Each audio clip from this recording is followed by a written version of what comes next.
Welcome to the Heavy Spoilers Show. I'm your host Paul, and this video we're breaking down Interstellar.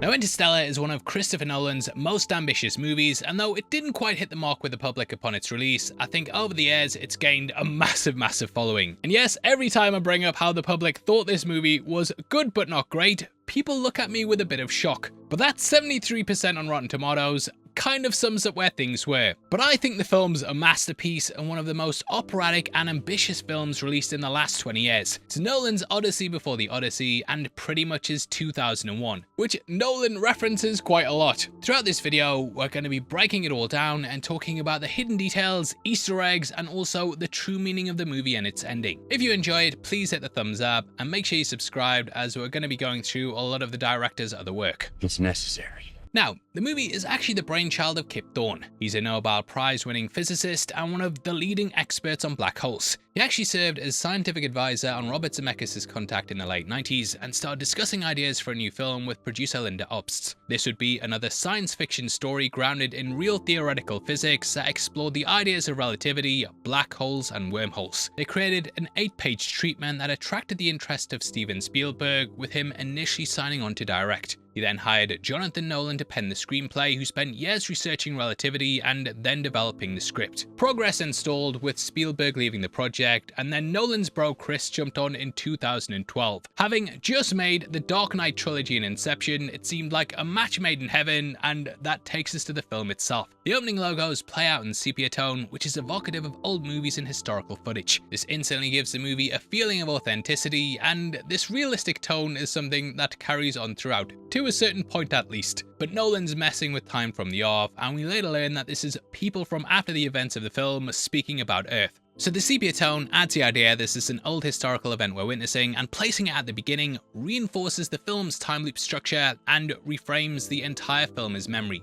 We then open on the title card over the top of Murph's bookcase. This of course plays a pivotal part in the film, as it makes up the structure of the Tesseract through which Coop can send the gravitational data back to Murph. It's adorned with books and toy spaceships, which is significant as it symbolizes the connection between Cooper and his daughter. This is also the first hint that the pair share an interest. Because of this, the bookshelf has a heightened importance, as not only does it show the love between the two, but it's also the vehicle through which the two communicate. Love is the one thing we're capable of perceiving that transcends dimensions of time and space. We'll talk about that more later on, but it's an incredibly strong opening image that perfectly sums up the film's core theme. Dust also lines the shelves, with it slowly falling, evoking the slow apocalyptic collapse of Earth's ecosystem. Dust is also a visual shorthand for the passage of time. In film, if someone blows dust off something, then you immediately know it's been there for a while, and it plays nicely into the feeling that the Earth's getting older and humanity has left this place untouched. So in the title sequence alone, we're getting the idea that humanity has grown beyond Earth. There's also some Easter eggs on the shelves too.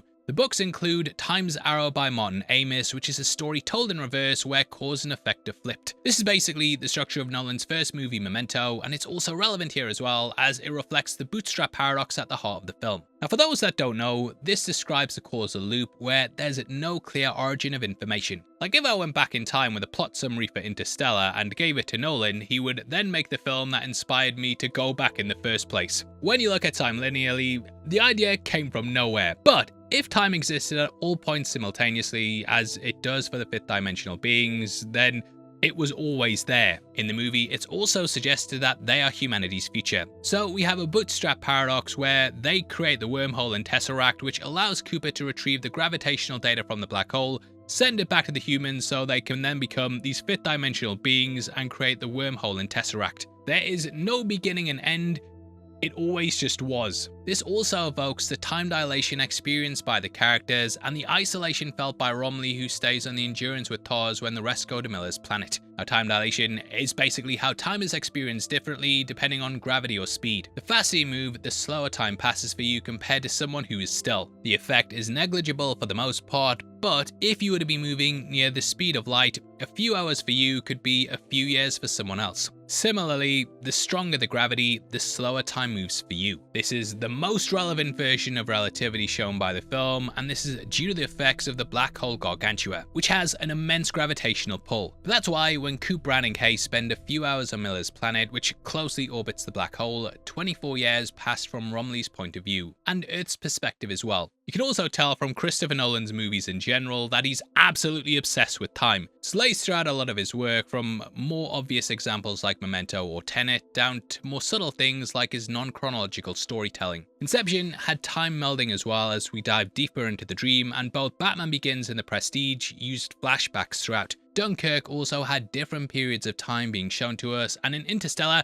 time is almost like a force fighting against the protagonists. At its core, Interstellar has always been about a father sacrificing the time he has with his children in order to do his work. I'm sure that this is something that a lot of people can relate to, and you often have to choose work over being with your kids. Everyone, I'm sure, has a story of their parent missing some big moments from their life, but it was probably because they were doing things for us. But time is something you just can't get back, and it leads to one of the most devastating scenes in the film. On the shelf is also Winter's Tale by Mark Halperin, which is about crossing into another world and returning with knowledge, which represents the black hole. There's also Moham by Ted Morgan, which is a biography of writer W. Somerset Maugham. His story, The Razor's Edge, is about abandoning ordinary life in search of a deeper truth. Finally, we have Outlander by Diana Gabaldon, and this is a time travel story driven by personal connection, which links back to the theme of love, space, and space-time.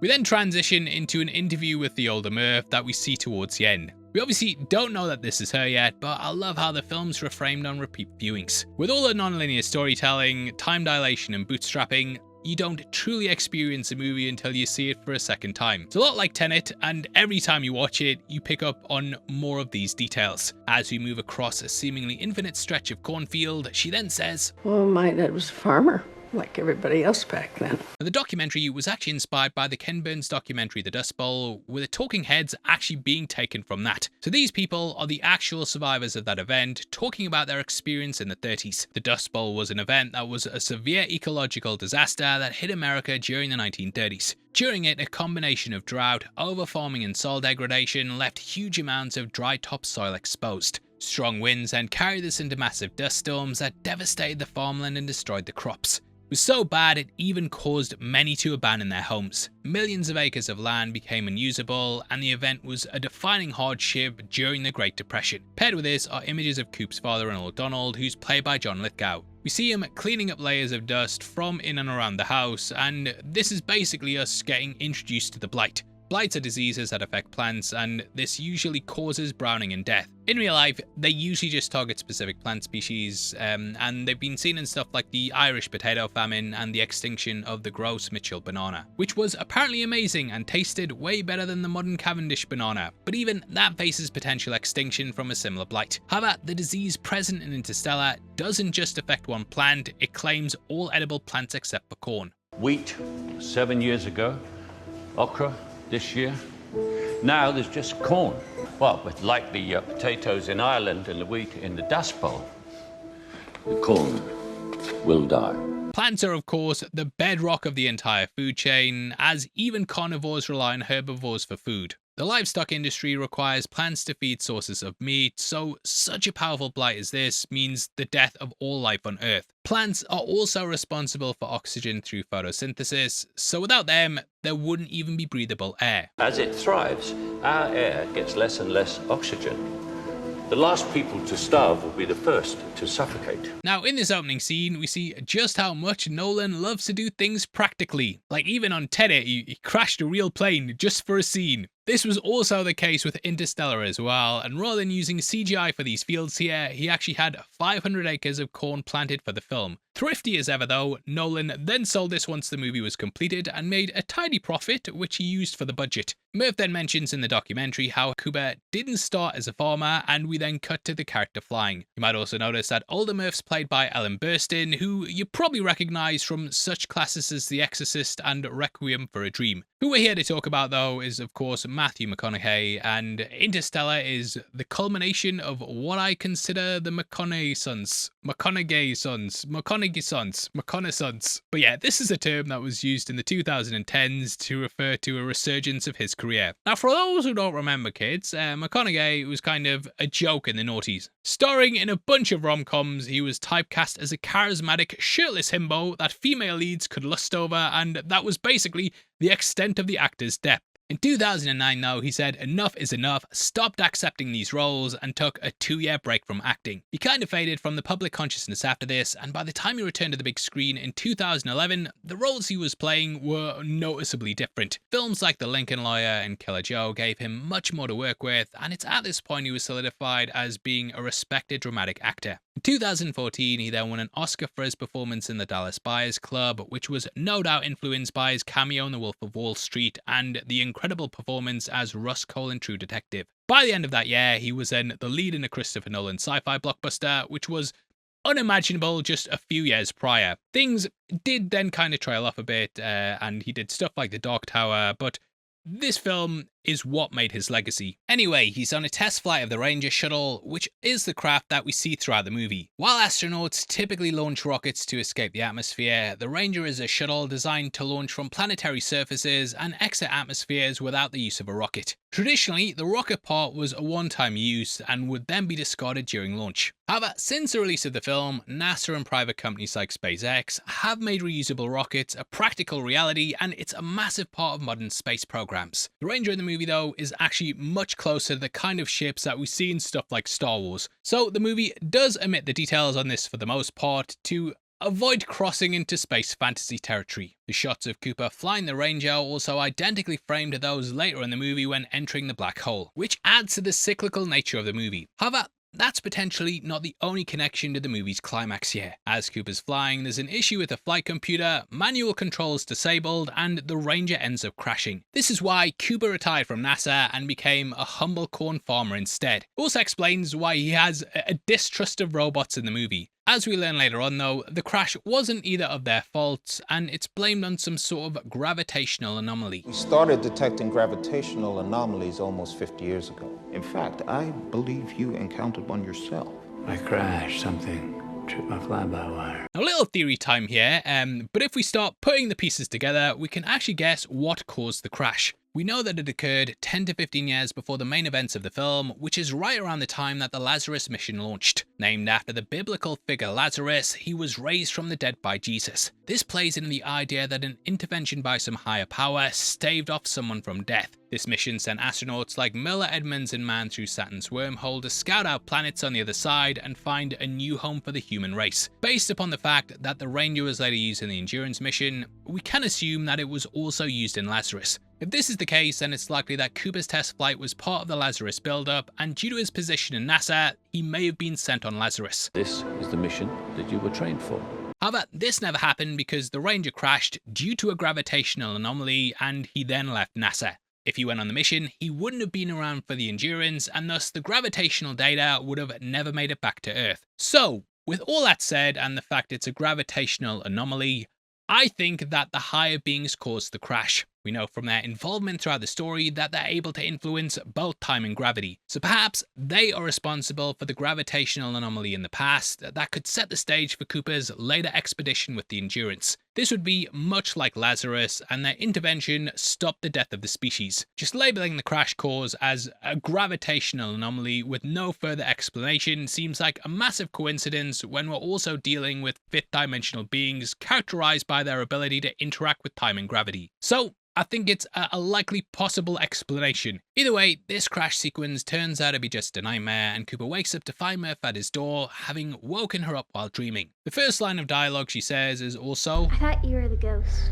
Now this is some incredibly on-the-nose foreshadowing by Nolan, because the ghost is actually Cooper himself inside the Tesseract. Nolan often likes to spoil his movies early on, and we pointed out in our Prestige video that he spoiled the twist in the film's opening shots, and that's going on here. But in hindsight, we know Cooper tries to change the events and prevent himself from leaving before realizing that this was the plan all along, and that he was supposed to send the black hole's gravitational data. It's just another example of how efficient this script is, as just 2 minutes into the movie, we're setting up most of the major elements. It helps the idea that nothing we see is chance, and that the movie's climax is inevitable and already occurring at the beginning. This video is sponsored by Mint Mobile. Switch to Mint and get 3, 6, or 12 months of premium wireless for just $15 a month. Now this deal is for all my US viewers, and it's going to get you incredible 5G coverage across the good old US of A. Yeehaw! But what does Mint Mobile actually do and include? Well, I appreciate you asking. Mint Mobile is a premium wireless carrier offering no contract plans. Mint gives you unlimited talk and text, free calls to Mexico, Canada, and me over in the good old US of A. Yippee-hee! They operate on the nation's largest 5G network, and you can get a number of plans that work for you. You can get a 6GB plan, one for 17GB, 23GB, or an unlimited plan per month. Customize it so it works for you, and so you're not paying extra for things you don't need. Plans can last as little as 3 months and beyond, and it's all for just $15 a month. But Paul, switching sounds like such a hassle. Well, you're wrong, mate, and let me explain why before you unsubscribe. You can switch 100% online and don't need to visit a store. You can get an eSIM activation in minutes. You can even keep your own number so you'll not have to text people telling them things have changed. Simple, straightforward, and with a 96% customer satisfaction rating, you cannot go wrong. But what if I don't like them, Paul? What do you mean you don't like them? What if I don't? You will. But even if you don't, there's a 7-day unconditional money-back guarantee on all plans, so you'll have an entire week to make up your mind. Wow, Paul, that sounds great. You are the best friend I've ever had. I know, mate, and all you need to do is click my link in the description or scan the QR code and switch to Mint Mobile today. Get a 3, 6, or 12-month premium wireless plan for $15 a month by just clicking that link in the description. Definitely go check them out and make sure you grab that discount by clicking my link in the description and paying just $15 a month for a premium wireless plan. Thank you. The family then gathers for breakfast and we see Timothée Chalamet as Coop's son Tom. You might have forgotten he's in the film, and I think that's totally fair, as Coop also seems to forget that he has a son altogether. But this was relatively early in Chalamet's career and his biggest role up to that point, so we'll forgive Nolan for not giving him a bigger role. Apparently, as well, the two even clashed a little on set when it came to Tom's portrayal in the video message scene. Chalamet was apparently making choices that Nolan wasn't a fan of, and in a 2026 screening of the film, Nolan was interviewed by the actor himself, and the director recalled that he was playing Tom with a much darker edge than he initially was after. When you were filming the messages, you know, from home, there was a particular thing that you were doing where you were hitting a quite a dark tone in relation to Murph and having Murph crash the car, and it felt too much, and I didn't particularly like it. And I told you about it, and you just went ahead and did whatever the fuck you wanted and carried on. However, Nolan later admitted that the bitterness he was trying to bring to the role ended up perfectly aligning with Casey Affleck's older version of the character. Actually, to be honest, the edge you were giving it is what Casey was then putting into the later part of the performance. We'll talk about Tom as a character later, but I just find this to be a really interesting example of Chalamet having chops even at this early stage of his career. Anyway, Murph then asks Coop to fix a model that was broken by her ghost. This is the Apollo lunar module that was used by Apollo 11 to land on the moon's surface in 1969. Its inclusion links to a later scene where Murph's teacher hand-waves the moon landing as a hoax, which we will discuss more in just a bit. Outside, we then see the neighbours are having to burn their crops, and Donald tries to push Coop towards chatting up the single teacher. He says it's his duty to repopulate the Earth, and it's lines like this that play upon why he's so understanding that Coop goes to space. They then leave for school, which is when the tyre pops. Tom blames it on Murph, and father of the air Coop makes him repair it alone so he can spend time with his favourite child instead. It's here that she asks him why she was named after Murphy's Law. This is the old adage, anything that can go wrong will go wrong. This was coined by American aerospace engineer Edward A. Murphy Jr., who after a rocket sled mishap said something along the lines of, if there are 2 or more ways of doing something and one of those results in a catastrophe, then someone will do it that way. It later entered the public consciousness with the publication of Arthur Bloch's 1977 book Murphy's Law and other reasons why things go wrong. There's a bunch of regional variations of this like Sod's Law in the UK, but Nolan likely picked this version because of Murphy's role as an aerospace engineer. It also ties in the themes of causality and also inevitability. Cooper asserts that it simply means anything that can happen will, and that sounded fine to him and his late wife. Now while Cooper is actively wrong here about Murphy's Law and clearly didn't read the Wikipedia article like I did, reframing it this way makes it less pessimistic and much more hopeful. Due to the blight, Murph is also supposed to be part of the final generation of humans. And your daughter's generation. will be the last to survive on Earth. So in a sense, she's an embodiment of Murphy's Law's pessimism. However, as we know, Murph and Cooper's love for her is key to humanity's survival. She ends up representing the optimism of enacting positive change, however unlikely it may seem. But then interrupted by a drone flying overhead. This is a defunct, solar-powered military drone that's been flying autonomously for 10 years. We discover later on that the drone is from India, and this is hinted to us when Cooper's hacking it. In a split-second shot, we can see some text pop on screen, and this is in Hindi. It's another sign of civilization's decline, and the infrastructure that once controlled drones like this is gone, and we now have these leftovers of a more advanced era. Even the tire popping, and that being the spare as well, shows that everything is on its way out. Now in the first draft of the script, the drone was actually supposed to be what Coop sent back with the equation on how to handle the gravity problem. However, this was later changed to what we get in the final film. The drone is still a remnant of that, and though it doesn't really serve much of a purpose, it indicates strange things are drawn towards the farm and Cooper. Cooper then says the solar cell could power their farm, so they chase it. As the crops are practical as well, it was actually a pretty dangerous stunt to drive the truck through without any visibility. The stunt driver had to rely entirely on radio instructions from a helicopter flying above, and as someone who crashed his car on his driveway while moving it because the windscreen was clouded up, I can get how this is quite precarious. And yes, I am an idiot. It cost me a lot to get that fixed as well. But we then get a moment where Tom nearly drives off a cliff until Coop notices and tells him to stop, even though he could see it. Now maybe I am reading too deeply into this, but I feel like this actually says a lot about Tom's character. He's clearly the least favourite child, and he follows his father's instructions to the word in a desperate effort for his approval. When Cooper leaves for space, he tells Tom to look after the farm, and we see that he does this without question for decades, even to the point that it destroys his kid's lungs. He clings to his father's expectations while Murph questions authority and pursues discovery. She's a lot more like Cooper, which is also probably why he likes her more. This is also probably why Tom's continually mean to her throughout the movie's opening, as he clearly resents her because she's the favourite. Anyway, Coop manages to reprogram the drone, and together they landed in a field. If we look at character metaphors in this moment, I think the drone is actually a symbol of Cooper. It's a highly advanced piece of technology capable of flight that's stripped for parts and then repurposed for farming. Cooper's a pilot in a world without need for him, and they're both relics of a civilization that believed in progress. This thing needs to learn how to adapt, Murph. Like the rest of us. They're unsure why it flew so low as well, and this is explained via some sort of gravitational anomaly. This is likely Coop himself interacting with the bookshelf while in the Tesseract, and this explains why the vehicles later move towards the farm. They then arrive at school, and we get a shot of Murph's notebook, which we will discuss shortly. Coop then has a meeting with the school where he's told that Tom will make an excellent farmer. He asks about university, but apparently they only take the best of the best of the best, sir, and Tom's scores are too low. This also adds to the general bleak feeling of the world and lack of hope for the future. Coop then asks where his taxpayer money goes since there's no army anymore, and the head simply says, "Well, it doesn't go to the university." Now this is a subtle bit of setup to the NASA reveal later in the film. With everything on Earth being so bad, investment in space exploration would be seen as being deeply unpopular, so NASA's continuation has just been made secret. They then move on to Murph, who's in trouble for bringing books about the moon landing to school, explaining how the Apollo missions were fake to bankrupt the Soviet Union.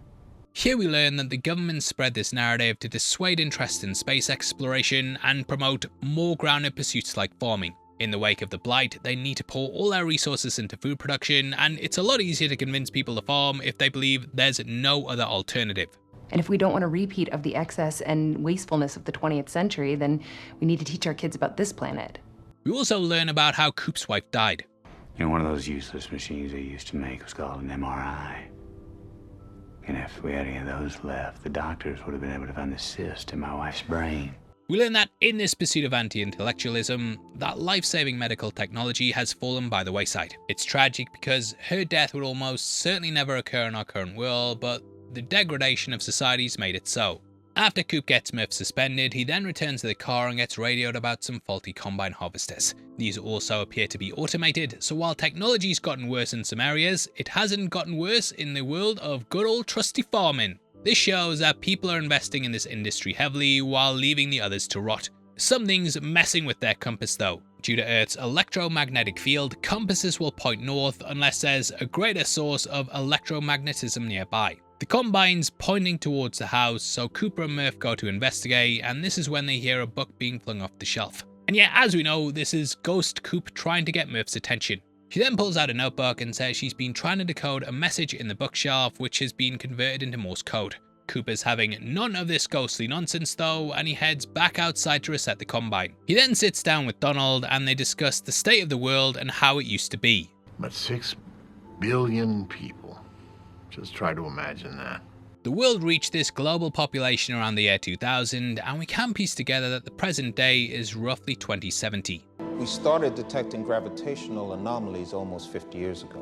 At the baseball game, Donald then says that back in his day they had proper players, and Cooper responds with, "Yeah, well, in my day, people were too busy fighting over food to even play baseball." So we can piece together that the Blight led to a resource war, which then greatly reduced the global population. They're no longer investing in the military though, so the war was either won or people just stopped fighting. Now this is expanded upon later as well. I heard they shut you down, sir, for refusing to drop bombs from the stratosphere on the starving people. So after this era of war, the planet's been left devastated to the point that people no longer have the luxury of looking up and must instead focus on immediate survival. Well, we used to look up in the sky and wonder at our place in the stars. Now we just look down and worry about our place in the dirt. Playing the game is also the world famous New York Yankees, who we see a sign for at 1729. The Yankees are of course used to filling up stadiums these days, and as someone who grew up with their fitted caps but never even watched them play, I think I can attest to how far their reach was. Shows how far the team's fallen from grace though, but this baseball game nicely juxtaposes things towards the end. On the ship, we also see a game playing out, but they aim up and hit the sky in a sort of more optimistic way. That also helps to highlight the gravity on the vessel. Donald then says, Popcorn at a ball game is unnatural. I want a hot dog. Shoutouts to our editor Jaden, who also pointed out that this could be a nod to Lithgow's character's conversation in 2010 where they mention hot dogs and the Yankees. I love a hot dog. The Astrodome. Good hot dogs. Astrodome. Can't grow good hot dogs indoors. Yankee Stadium. September. Hot dogs have been boiling since the opening day in April.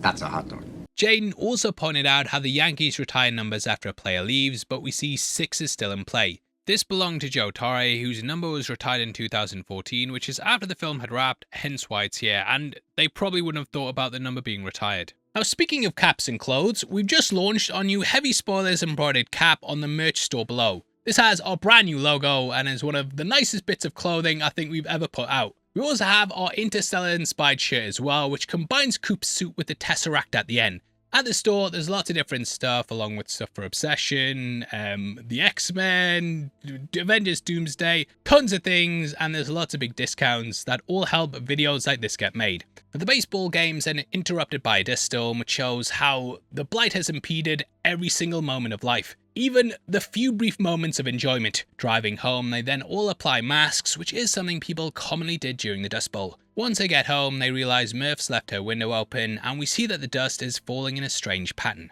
And I'm gonna stop talking about this because yeah, you know it's Ghost Coop, you get it. But he finally stops dismissing it and begins to investigate. Discovering that it's gravity, he then throws a coin down and it lands on the patches of dust. Using Murph's notebook, he's also able to determine that it's not Morse code, but it is in fact binary, which reveals some coordinates. Coop then loads up his car and heads out. He tells Murph to stay home, but quickly discovers she's stowed away under a blanket. He finds it funny at the time, but I'm sure if Tom did it, he'd be in big trouble. They then finally arrive at a fence where Cooper tries to use some bolt cutters to gain entry. However, he's quickly caught and taken inside. This is where we meet Toz. Early on when making the movie, they considered a more traditional humanoid android design, but I love the fact they chose to go this direction instead. The large rectangular design also somewhat resembles the monoliths from 2001, and they're made up of smaller cuboids that grant a surprising amount of motion. Apart from certain moments, they're also completely practical and were puppeted by Bill Irwin, who also provided the voice. Filming with them must have been an absolute nightmare though, especially on Miller's planet because they weighed around 200 pounds and in the water it would have been fucking horrendous. But this really adds to the authenticity of the machine.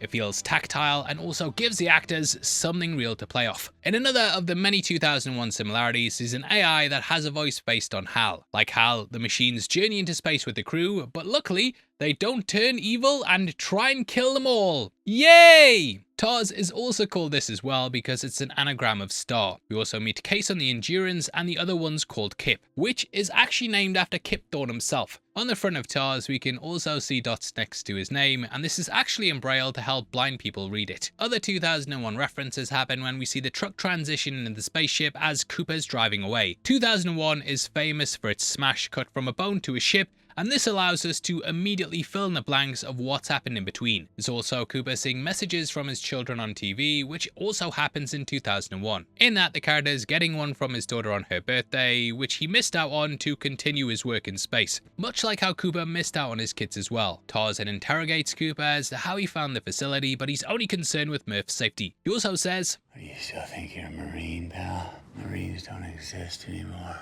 So, we learn that like a lot of other technology in the film, TARS is repurposed. We also see some of Cooper's hesitance to trust machines after his crash. They're old and their control units are unpredictable. It's at this point that we then meet Dr. Brand, who's played by Anne Hathaway. She's the daughter of Michael Caine's character Brand as well, and as both are called Brand, I'm going to call him Professor Brand and her simply Brand. But if I mess it up, just use the context clues, mate. Hathaway sports a very short haircut throughout the movie, and though this is a slick look, it's actually done for practical reasons. In Zero Gravity, long hair obviously flops about, which could be a nightmare for people moving through space, and in terms of making a film, you'd have to render that in CGI so it looked like it was moving free on its own, and that would cost a fucking shitload. She then introduces herself, and Coop mentions knowing her father from his days at NASA. She then takes him to Murph, and it's here we meet the professor. They're in a boardroom with a bunch of suits including Doyle, and they want to know how they found their way to the facility. They then perk up at the mention of gravity. It's at this point that they then reveal they're NASA and have gone underground to continue their work in secret. They also have a convenient sliding wall panel that reveals the workshop, which hints to how this place has everything connected to it and is basically filled with boardrooms to greenhouses to everything in between. So this is the ship. It's here that they then bring up bombing people, which shows how the government tried to weaponize NASA. In the past, they were all about human development, but things got so bleak they were then asked to exterminate. They refused to though because it clashed with their ideology, and the government eventually realized that they were needed to secure the future of the human race. However, as mentioned, they had to do this secretly because space exploration had become an unpopular use of public funding. Like, it's very hard to justify when people are struggling to put food on their plate. This is an idea that we see today as well, and many people are of the opinion that we should be addressing issues on our own planet before we set our sights on others. But it's not that simple. Much of the technology developed by organizations like NASA eventually trickled down into everyday use. Satellite communication in general, that's a massive one, which the world would be completely different without. There's also stuff like water purifiers, cordless power tools, and even freeze-dried food. So through this, Interstellar argues that exploration and survival are not opposing ideas, it's how we progress as a society. Professor Brand then explains the plan. We're not meant to save the world. We're meant to leave it. It's here that they then talk about the plans, and interestingly, the names of the missions actually foreshadow Plan A and B. Lazarus represents Plan B as humanity on Earth will die out and be revived elsewhere, just like Lazarus. However, Endurance relates to the continuation of humanity as a whole with Plan A. Professor Brand then starts to divulge the plan, but won't fully do it until he agrees to pilot the Ranger in Endurance. Coop's obviously apprehensive due to Murph, and maybe even Tom if he gives a shit, but Brand says that this is how he saves them and that he was chosen. But something sent you here. They chose you. Now this is where we really start getting into the bootstrap paradox, because an active choice was never really made. He was always the person who sent the gravitational data to Murph, and the fifth dimensional beings just made sure that the causal loop carried out exactly as it always had. When Cooper asks who chose him, we then cut to Romley explaining the wormhole and the bulk beings. They started detecting gravitational anomalies 50 years ago, with the most significant of them being a distortion of space-time near Saturn. As we learn, this is the wormhole that the Endurance crew will use to travel to another galaxy. They then explain that it's not a naturally occurring phenomenon and that the wormhole was placed there with 12 potentially habitable worlds in reach. These were then scouted during the Lazarus missions, and we get a close-up of some of the astronauts, but conveniently pull back when Dr. Mann is mentioned. This is of course to preserve the reveal later on that he's played by Matt Damon, but he's a really interesting character who will go into more detail when he shows up. Anyway, 12, is a number on clocks, so with a movie being about time, might be connected to that. But these 12 worlds aren't in the same solar system, so the Lazarus scouts set up beacons to annually transmit data back to Earth. They then left it running and went into cryo-freeze to be rescued if the world showed promise, or abandoned if not. Now it's here that we learn the most promising system contained 3 scouted worlds orbiting the Gargantua black hole. So it's not really a solar system in the traditional sense, but the black hole accretion disk effectively acts as the sun to provide the planets with light and warmth. An accretion disk is made up of gas, dust and debris, and basically everything that gets pulled into a black hole. On its way into it, it spirals around and then forms a flat disk, and as the material collides, compresses and accelerates, it heats up enormously, causing the disk to emit light and radiation. So, while a black hole itself is characterized by the absence of light, the system as a whole forms one of the brightest possible objects in the universe. However, as we see in the film, the disk itself doesn't appear flat and kind of wraps around the black hole. This is due to the gravitational effects on light. The gravitational forces generated by the black hole are so great that the light from the backside of the accretion disk curves around and then reaches the viewer. Interestingly, the black hole created for the movie also helped further real-world research on black holes. Kip Thorne wanted Gargantua to be as realistic as possible, so he supplied the VFX team with real equations describing how light would behave in such an environment. They built rendering software to simulate and visualize it, and the result is what we see in the movie spat out in IMAX. Overall, there was a 32,000 core render farm that worked at 20 core hours per frame. In layman's terms, this means that each frame featuring it took roughly 100 hours to render. The end result was so accurate though that it actually brought forth real scientific insight, and so far 3 papers have been published on the information gained from it. This wouldn't have been available in Einstein's day, but rendering it this way allowed scientists to study a representation of it inside a computer. Overall, the data created by the team was detailed enough to contribute to scientific papers of gravitational lensing. The first real image of a black hole was captured by the Event Horizon Telescope in 2019, and while at first glance it doesn't seem to match it, it's actually remarkably similar. Okay, now let's look. This is the image in the movie Interstellar. This is the actual image that was actually made by the radio astronomers. They're not quite the same.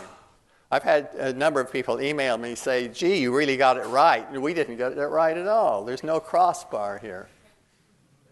And it's brighter on one side, and we're not brighter on one side there. So what's going on?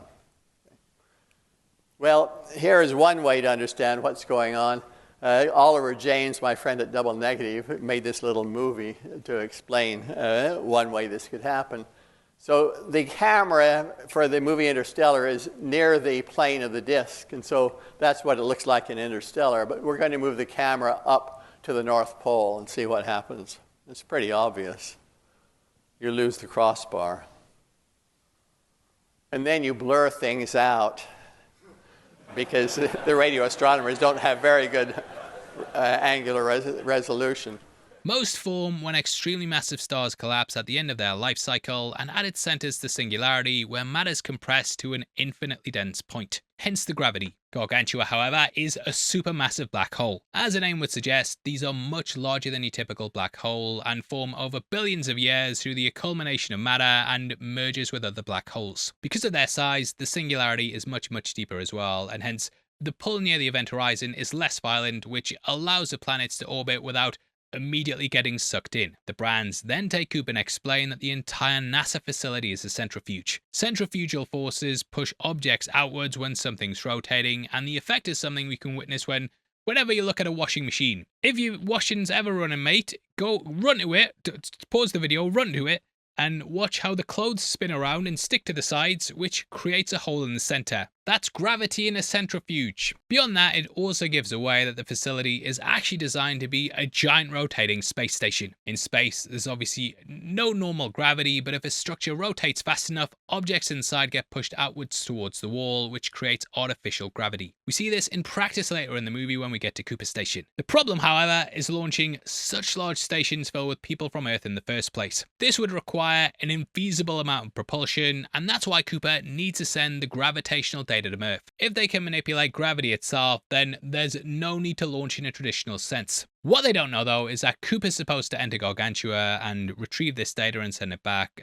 So the entire plan is based upon the premise that Professor Brand is somehow able to solve Earth's gravity problems. And that's why it's just Plan A. However, we of course learn that Brand never intended for this plan to work. He solved his equations years ago and came to the conclusion it was impossible. Which, they say, the equation couldn't reconcile relativity with quantum mechanics. Now this is a real problem in physics where our understanding of the universe is divided between two theories. General relativity explains how the universe works at large scales, while quantum mechanics explains it at a small scale with atoms and particles. Both work extremely well on their own, but physicists have thus far failed to combine them into a unified theory, and gravity has never successfully been integrated into quantum mechanics. And while the theory of gravity is incomplete, it's not possible to manipulate it. Now this is where black holes become important. They contain immense amounts of mass compressed into an incredibly small region of space, making them the best place to study the overlap between relativity and quantum mechanics. If we were to somehow be able to read the data inside of one, we could potentially create this unifying theory. The issue, of course, is that's impossible, and information from a black hole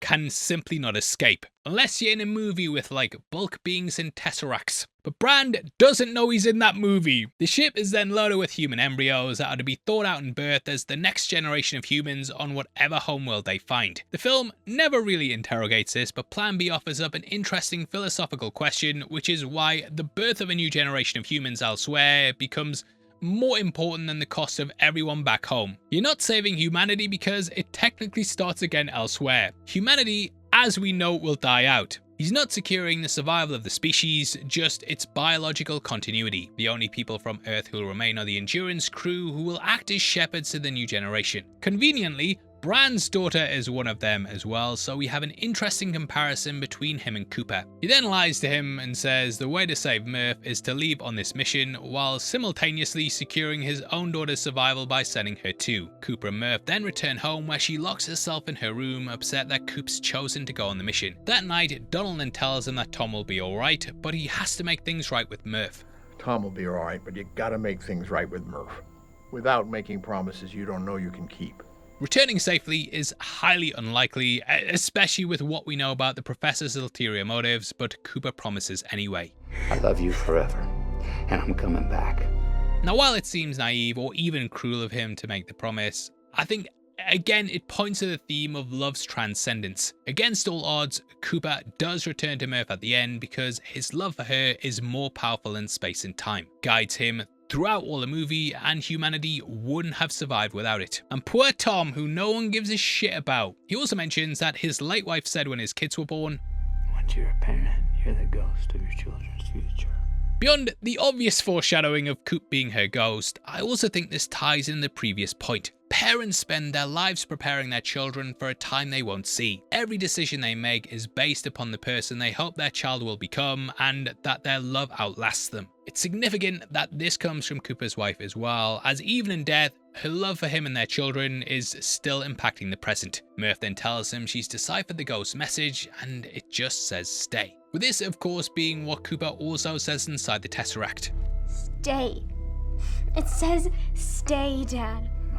He then presents her the watch that he'll later use to convey the gravitational data. He explains time dilation and says that once he returns, they'll then compare their watches. By the time I get back, we might even be the same age. Which is interesting as a scientific fact, I will admit that, but read the room, mate. Due to the time dilation on Miller's planet, this is exactly what happens, with Murph being the age Cooper left at. Now this is a nice bit of foreshadowing for that, but I think it also presents Cooper and Murph as equals. While he's the one who goes to Gargantua, she translates the data and leads humanity into the stars, so I think this helps to add to the idea that they both saved humanity. Now, if you've been following the channel, you'll know that I've really gotten into watches lately, and I love spotting timepieces in movies. I actually picked up the one from the film for this video, with this being the Hamilton Field Corky Murph, with it obviously being named after Murph. During filming, this was actually a prop that they made just to be used in the movie. They then spent the next 7 years actually making it, with it finally coming out in 2019. The second hand actually has Eureka written in Morse code, which is a nod to the famous line from the movie when Murph uses it to crack the problem with gravity.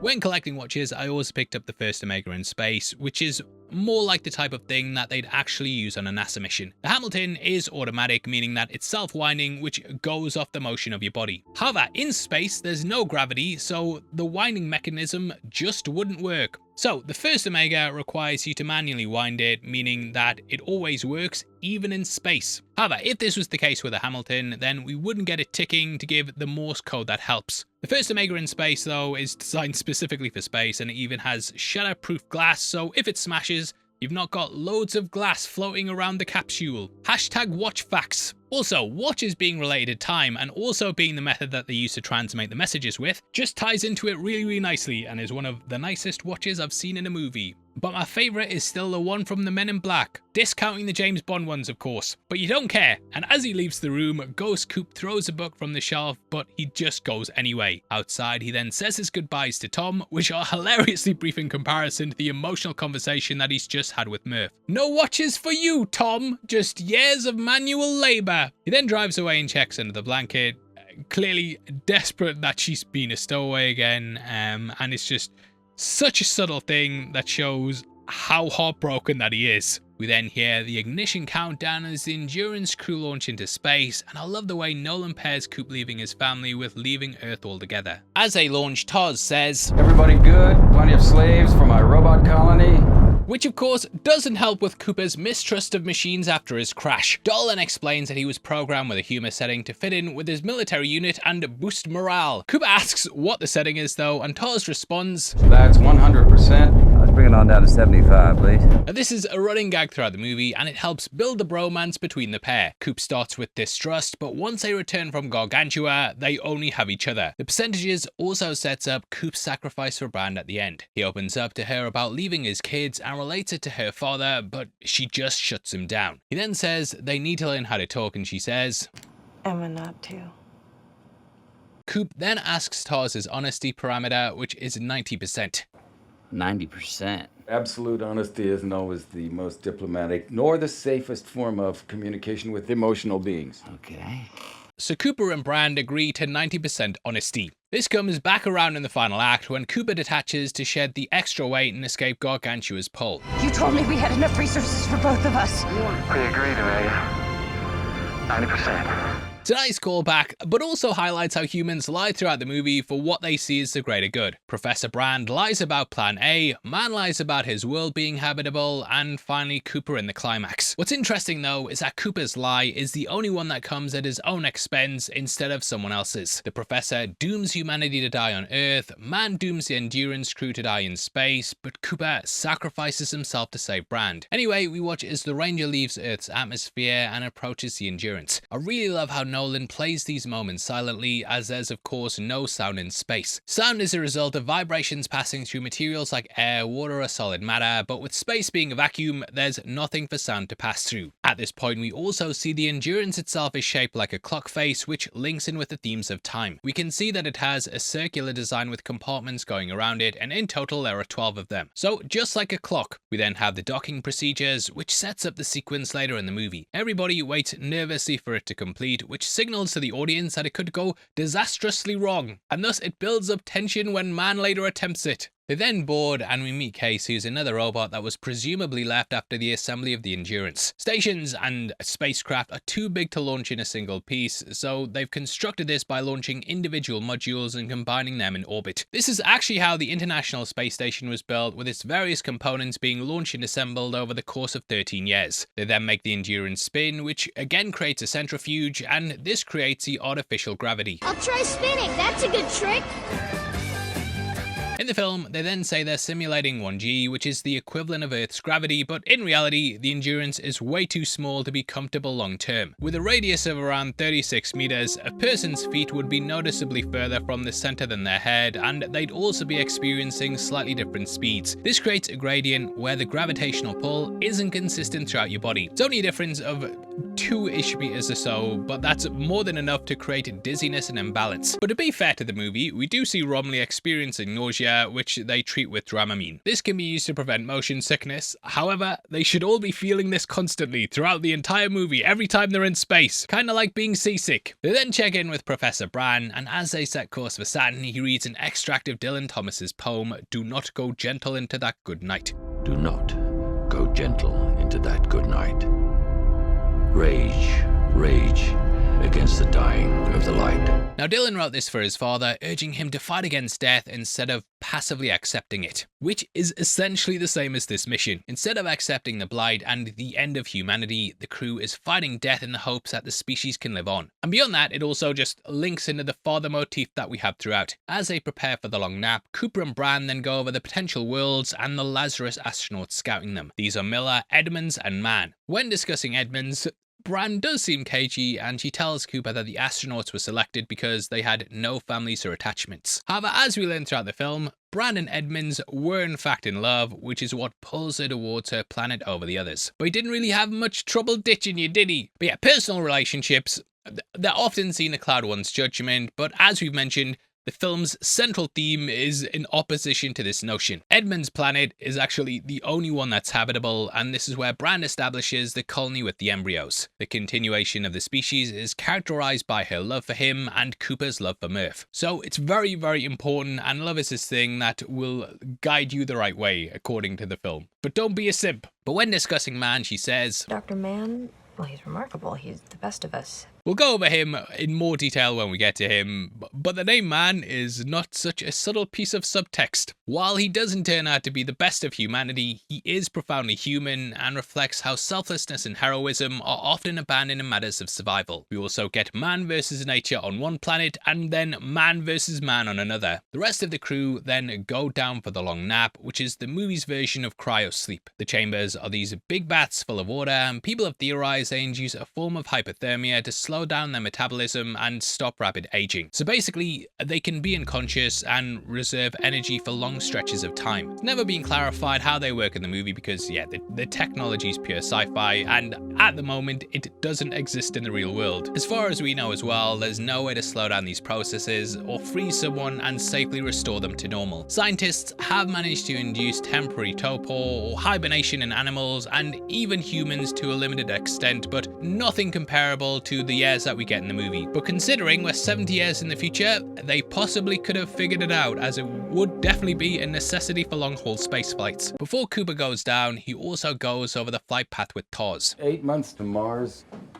Counter-orbital slingshot around. 14 months to Saturn. Nothing's changed on that. An orbital slingshot is a gravity assist maneuver in which a spacecraft falls into a planet or moon's gravitational field and then is flung back out into space. It harnesses the speed of their solar orbit and can save a ton of time and fuel. The distance between planets is always changing due to their orbit, but for context, Mars is around 225 million kilometers from the Sun, while Saturn is 1.4 billion kilometers. So by doing this maneuver, they're able to get there faster. This is also a technique that they've actually used in real life as well, and it's how the Apollo 13 mission was able to return home after a catastrophic mission failure. Having clocked Bran's weird reaction earlier, he then questions Taz about her and Edmonds, but the machine refuses to answer, saying he also has a discretion setting. Cooper then goes to record a message for his kids, and we cut back to Earth. Professor Bran returns Coop's truck and then delivers the messages, but Murph refuses to engage, still feeling hurt. He says if they record messages for Coop, he can take them back and offers to take Murph under his wing. 2 years then pass, and back in space, the Endurance passes Saturn. I love the way that Nolan composes these shots as well, with the spacecraft being a tiny white dot completely dwarfed by the gas giant. It really takes advantage of the IMAX format and is one of the best representation of scale in all of sci-fi. Also, yeah,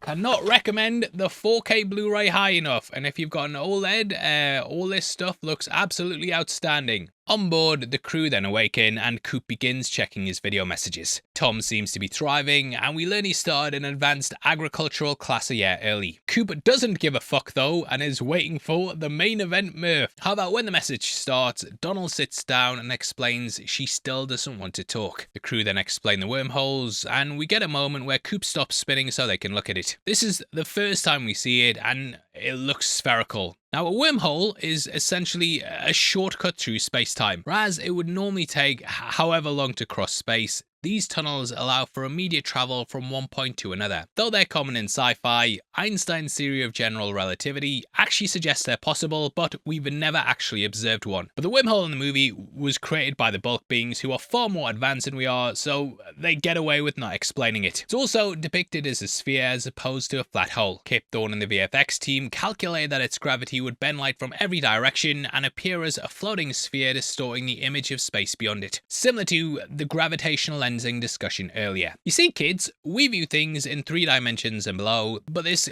kind of merges that and takes things beyond. The sequence of them passing through it's absolutely incredible, and while many movies depict a wormhole as a tunnel of spiraling smoke and light, here we literally see space bend around the Endurance. Brad notices a distortion inside the ship and assumes it's the bulk beings themselves. However, we later learn that this is actually Cooper. As they exit, we also don't see them pass through a boundary or emerge from a hole. The bent space around them just simply flattens back to normal, which is such a good effect. Crew then gather to discuss which planet to go to first. All 3 planets are pinging their thumbs up, but Edmund's planet stopped 3 years ago. The irony is, of course, that Edmund's planet is the only habitable one of the 3, but because it stopped pinging, they're quite cautious to go there. It's not really spoon-fed what happened to him either, but we can infer from a shot later that his habitat was destroyed by a rock slide where he was likely in hibernation. This probably destroyed the device emitting the thumbs up, and yeah, this is why it stopped pinging, from what I can gather. But that leaves the other 2, the closest of which is Miller's. The problem is that that's also the closest to Gargantua, and they then explain the time dilation. Every hour we spend on that planet will be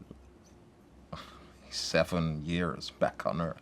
Now this is where we get into, I think, what many people consider the biggest leap in logic in the film. When the crew gets down there, they discover Miller had only recently landed, and if every hour on the planet is 7 years, then the Lazarus mission was 10 years prior to the events of the movie. Somehow, despite recognizing the time dilation, the Endurance crew don't come to the conclusion that her thumbs up isn't trustworthy, as she's only had the time to send one. I think though it's one of those situations where you have to think about what makes a good movie. Danny might have just forgotten about the Iron Fleet and that. The crew might have just not thought about time dilation. Them figuring out this in real time makes it way more dramatic than having them just be like, she's on a bad timey-wimey planet, mate. Best not go there. As they leave, we also hear the line, "A literal heart of darkness."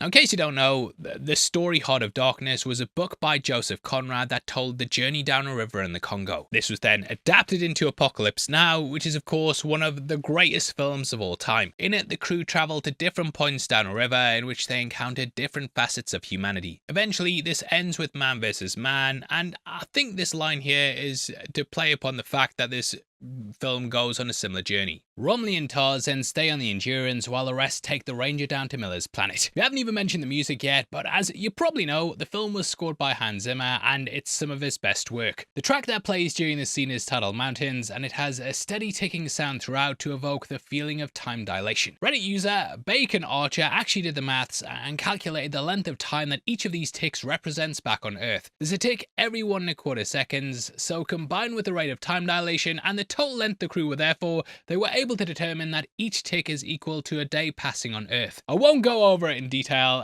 but I'll throw their working out on screen, so if you're interested, then definitely pause and have a cheeky look. It's absolutely crazy work from Zimmer though, and I have no idea how you'd even go about writing a song with that premise. But we of course associate the sound of ticking with the passing of time, and to just incorporate that into the music is really, really creative. It adds to the tension and urgency that's going on in the scene, while Doyle and Brand slowly make their way out of the Ranger and towards the beacon. And you sat there shouting like, hurry up, hurry up! The ship is only 200 meters away, but the knee-deep water and gravity makes it quite an ordeal. You also notice the mountains in the distance, which as we know are actually waves. Here on Earth, the tides are caused by the moon's gravitational pull, but that's a tiny force compared to Gargantua. So the waves are much larger. It pushes and pulls the vast majority of the planet's water, which is why the ocean's so shallow. The waves have also eroded the surface to be smooth, which is why there's no land masses and the floor seems flat. You can also totally understand why someone would land here, see it's like chilling in a pool, and then decide that it's safe for human life. The pair then arrive at the beacon's location, but there's no sign of Miller or her pod. Caine uncovers some of the wreckage, and then Brand sees some more in the distance. She heads over to retrieve the data, and this is when Cooper realizes the mountains are on waves. He notices they're moving away and goes to look in the opposite direction where the next wave is quickly approaching. Brand then inexplicably still wants to retrieve the data despite the world clearly being unviable. But I think the stress is clearly just getting to her here, and she's pushing on with the mission because that's the one thing keeping her mind in order. It's kind of like how you practice things over and over, so when shit hits the fan, you at least have something that can keep your composure. Like firemen practice fire drills and go into fake burning buildings just to get used to the feeling that they're gonna have to go through with that. Caine shifts into something that almost resembles a wheel, and it's easy to see why these robots were made for combat. Like if one of these was rolling towards you on a battlefield at high speed, you'd absolutely shit yourself. Concerned with their safety, Doyle waits until Caine has her to head back, and because of this, he's unable to make it inside the Ranger before the wave hits. The Ranger is then carried up by the wave and over to the other side, which then floods the engine. They then need to wait for this to clear out, and ultimately it's a mistake that ends up costing them decades. It's crazy how fast things fell apart as well, but I think this speaks to how inexperienced the crew are. Due to the decades of funding cuts and the secrecy of NASA, they're not exactly swimming in options. Earth's best astronauts left on the Lazarus mission, and NASA just had to make do with what they had left. You're the best pilot we ever had. I barely left the stratosphere. This team never left the simulator. We need a pilot, and this is the mission that you were trained for. Oh, without even knowing it? As they wait for the engines to dry out, Cooper then scrambles to make back lost time. Is there any possibility? I don't know, some clever way we could maybe, I don't know, jump in a black hole. Came back to years. Don't shake your head at me. Which shows that that's all Cooper really gives a shit about. Brand then explains that it's not possible and that you can only travel to the future as there's no known way to travel to the past under the framework of general relativity. There's also no time to discuss the signs either as the next wave's about to hit. The engine isn't empty yet, but they have to go now to avoid being stuck on the planet even longer. They then load the cabin oxygen through the main thrusters to ignite despite the water. They take off just in time, escape the wave, and then escape the planet. We then get what people think is the final shot of Doyle's body floating lifelessly in the water, which emphasizes the cost of the excursion. However, whenever I've watched this, I've also wondered if this is actually Miller, who died just an hour before they arrived. Either way, it highlights the cost of this mission, which is further emphasized when they meet back up with Romilly. We learn that from his perspective, they've been gone 23 years, 4 months and 8 days, though he wasn't keeping track. But that means they were only on the planet for a little over 3 hours. Romilly is a little bit older, a little bit grayer, and this is because he's had a few stretches in hibernation. Eventually though, he just lost hope and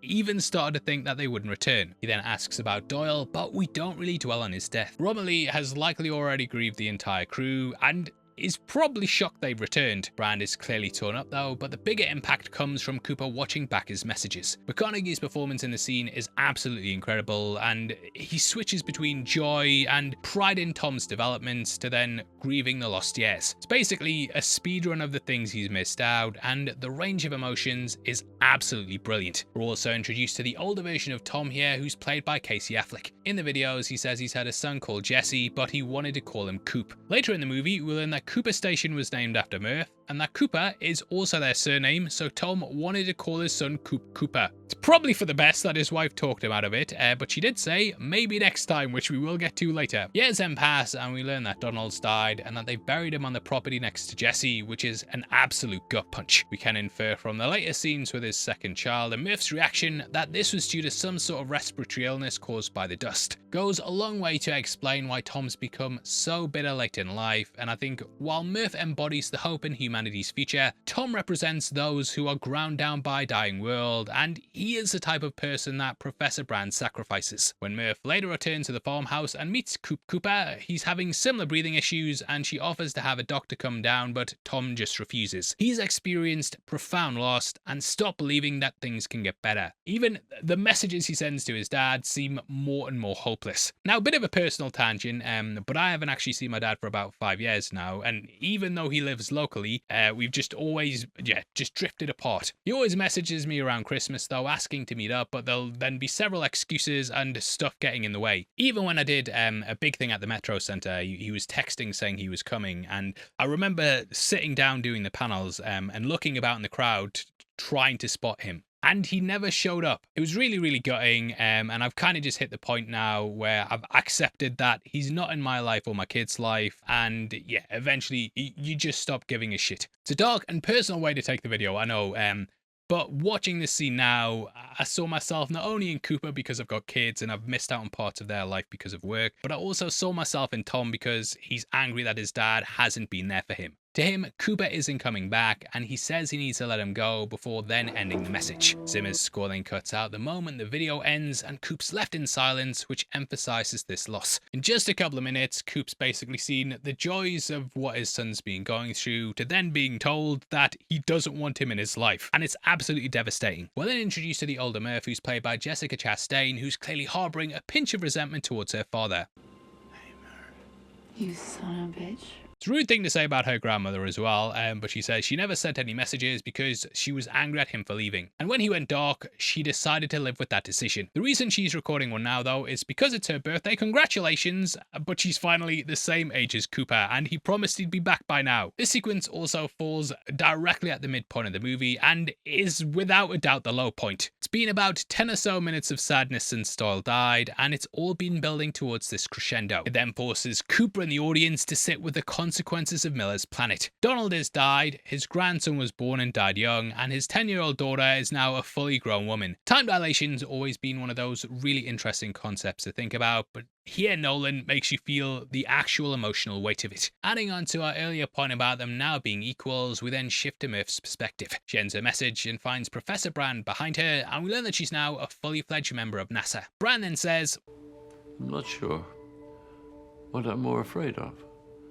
Them never coming back, or coming back to find we've failed. Now this seems self-explanatory on the surface, but when we remember that he knows Plan A will fail, the meaning starts to shift. The Endurance crew not returning could mean they've died, but it could also mean that Plan B has succeeded and Professor Brand has successfully enabled humanity's future, which is the best result for him. So if they were to return, it would mean Plan B wasn't viable, and the end of the species rests solely on his shoulders for not making Plan A work. Michael Caine's performance is also excellent here as well, because when Murph says, "Then let's succeed," you can see in his eyes and the way he looks away that he knows that they won't. You might have spotted that he's been doing this throughout the movie, and it's so subtle that you'd never notice it on a first watch, but once you know he's lying, you can't not see it. Every time Plan A comes up, Professor Brand just seems to avoid eye contact. They then get back to work on the equation, and Murph begins to realise that they're not properly factoring in time, and that they've been trying to solve it without changing their underlying assumptions about it. The movie is intentionally fuzzy on this, but she's basically getting at the fact that just because we experience time linearly, that doesn't mean it does at a fundamental level. She's wondering if their starting assumptions are preventing new solutions from emerging. Brand knows this as well, as he's already done the maths and has come to the conclusion that it can't be done. He's likely maintained this narrow view of the problem to prevent others from coming to that as well, so he again disengages and leaves to send his daughter a message. Back at the Endurance, we then hear it, and he talks about how interstellar travel should be thought of. We must confront the reality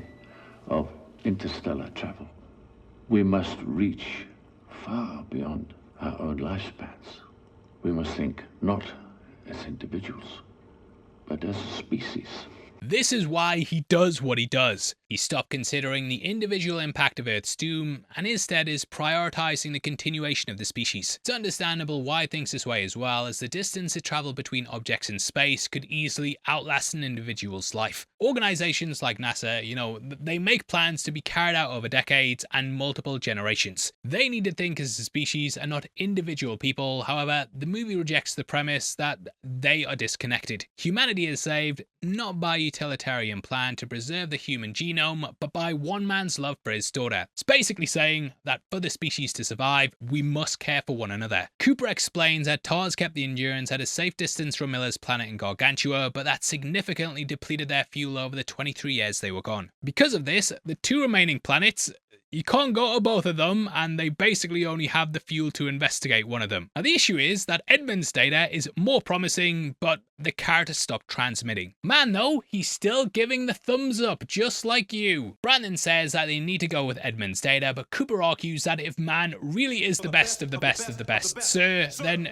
they should trust his ping over Edmund's. Now I think this highlights the danger in following certain pillars of society who've been propped up as being the ones to offer salvation. All humans are flawed, all humans have issues, and putting your faith in someone blindly can often lead you to a path of ruin. Romley wants to take it to a vote though, but before they do, Cooper reveals Bran's love for Edmunds. So there is some bias influencing her choice. She argues though that love should be considered. Cooper fires back though and says that its meaning is to promote stuff like social utility and child rearing. Now this is also a theory in real biology where people think that love and care for one another is an evolutionary trait. Like, babies are pretty shit. Not my sons, if you're watching this, you are wonderful. But babies are usually like completely helpless and they take years to mature. If you compare us to something like a horse, as soon as that's born, it's like up on its legs running about, whereas we just lie about and shit ourselves. Because of that though, it's theorized that as a species we've developed strong attachments to our children to make sure that we take care of them. Similar to this, we've also evolved to form relationships with people who aren't directly related to us. This allows for the collective survival of the species though, and the sharing of resources, knowledge and mutual protection. However, Brand argues that it can't just be about survival. Social bonding, child rearing. We love people who have died. Where's the social utility in that? Which is largely true. From an evolutionary perspective, continuing to love someone after they've died just doesn't provide an obvious benefit. You could say that this is just an unfortunate byproduct of our attachment system though, but the film suggests that just because we can't perceive the benefit of it doesn't mean we should dismiss it. She then drops a line about love transcending time and space, which we've talked about at length. Now I know a lot of the audience found this to be overly cheesy, but it's basically the key to understanding the movie's thematic perspective. Cooper's not having any of this love nonsense though, and instructs TARS to chart a course for Dr. Mann. Back on Earth, we then see Murph visiting Tom at the farm. They're burning crops, and this is likely to stop the blight. Farmers regularly do this when an area of farmland becomes infected, as it stops the disease from spreading to the healthy crops. He then says, "We're gonna lose about a third again. And next year." So it's clear that the blight is becoming increasingly competent at killing corn. The fires are also getting closer to the house as well. Whereas they initially started off in the distance at the neighbours, they've now started to surround the property. We also learn that he's going to work at Nelson's farm next year to make it up, but when Murph asks what happened to him, he just walks away. Clearly highlights that death is closing in, and this is likely a fate that awaits Tom. Funnily enough, he's also wearing a cap that has Casey written on it, with Casey Affleck, of course, playing the character. This is also where we get the scene of Coop Cooper we mentioned earlier. The dust. It's kind of funny how quickly he says dust after coughing as well, but yeah, this all goes to show how hopeless things are looking on Earth and how vital the Endurance mission is. We then get an outside shot of the farmhouse and can see the dust clouds closing in the background. This visually mirrors the waves on Miller's planet and plays in the idea of approaching doom. After this, we then meet Topher Grace's Getty. As we learn, he is a NASA medical doctor, and he informs Murph that Professor Brand's on his deathbed. I lied, Murph. I lied to you. There was no need for him to come back. I'm sorry. I was sorry, okay? Whew, now, bit difficult to understand, and the sound mixing is a common criticism of Nolan's work, but I still think it's a great performance by Caine. He asks for her forgiveness, confessing that Plan A was a lie, and there was no need for the Endurance crew to come back. She asks if Cooper knew, but Brand instead quotes the Dylan Thomas poem before dying. As always, he's evading the truth and evading the question, but I think this line just works on a number of levels. On one hand, he's obviously talking to himself and repeating the words he said to the astronauts. The poem is also about fighting death, and he defiantly says it as he passes away. However, it also speaks to what we said earlier about his philosophy. Instead of focusing on the personal stakes of his lie to Cooper, he prioritizes the fight for humanity, so they don't go gentle into that good night. He may feel guilty, but the way that the character sees it, it ultimately doesn't matter as much as the mission. Merv then records a message to inform Brand of her father's death, but before she ends the call, she questions if they knew. As the message plays out, we then pan over to the Endurance window and see the Ranger has already left for Man's planet. You knew. This was all a sham. Now, it's not clear why yet, but the music definitely points to something being wrong with Man. Especially when coupled with Murph discussing the professor's lie and asking if they left her there to die, which is exactly what Man does with the crew. It may be a reach as well, but I do think on a second viewing that there is some possible foreshadowing there. However, at first viewing, you kind of just take it as her now being complicit in the lie as well, and she obviously doesn't blow the lid to the rest of the humans. Anyway, the Ranger descends through the clouds and then bumps into one, revealing that it's actually frozen solid. Bit weird that, mate. Are we sure this planet's okay? There's nothing here. There's a further red flag as they go to land, and we see there's a solid sheet of ice overhead. But to be fair, the planet is beautiful, and some of my favourite shots from the movie happen as they land here. Coming across Man, we then get the Matt Damon jump scare. Surprise! Now, his appearance in the movie was kept secret during the production, and audiences were genuinely shocked when he appeared on screen. And it's also very good meta casting. Damon is one of Hollywood's most beloved actors, and he frequently plays sympathetic or heroic roles. We've also spent the last hour hearing about how Man is the best of the best of the best, sir. So when Damon appears, it immediately lends him credibility, and he gains the audience's trust, which you wouldn't really get if you cast like Mads Mikkelsen or Javier Bardem or something. He then cries into Coop's arms and then explains how hopeless that he was. The last time I went to sleep, I didn't even set a waking date. You have literally raised me from the dead. He then talks about the other Lazarus astronauts. I'm afraid you're it, sir. So far, surely. I think stuff like this helps to paint him as being sympathetic in hindsight, as his positive ping, though it was a lie, doesn't seem to have been done with the intention of abandoning the others. Cooper says in the present situation, there's very little chance of rescuing anyone else though, and you can see this way on Man as he begins to realize the cost of his lie. Brand also asks about his world, and you can basically see the gears turning in his head as he decides to go all in. I actually think had he just admitted things, that the crew would have eventually forgiven him and probably just taken him along. Kinda like Eugene in The Walking Dead, but right from the off he's clearly thinking about himself and his needs rather than the mission. Hell, even his first line is a personal one. Pray you never learn just how good it can be to see another face.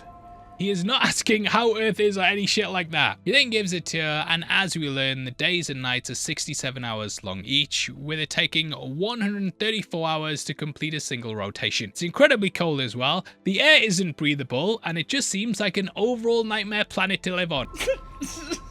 And mate, are you sure this is the good planet? It's like when your pals book a restaurant that they're always raving about, and you turn up and the place looks like a crack den. Like when your mate says, oh, I've got a really good breakdown or something to watch, do you want to watch it? And you go, yeah, put it on. And the host pops up and it's fucking Ryan Airy. But Man, guessing their reaction, tells them his pod's actually on one of the frozen clouds, and that deep below the surface, there's breathable air and organics. This too turns out to be a lie, and the planet is actually just layers of ice with no true surface. There's no surface. No. I actually think this is a nice bit of symbolism for Man himself. They arrive expecting humanity's savior, but once they dig beneath the surface, they discover he's a deeply flawed man. We also see the lifeless robot Kip. Tars asks what happened to him, and Man explains he degraded and was decommissioned. Tars offers to take a look at him, but Man then refuses. No, he needs a human touch. This is because he contains the true readings of the planet and is actually rigged to explode if anyone other than Man accesses the data, which happens shortly with Romilly.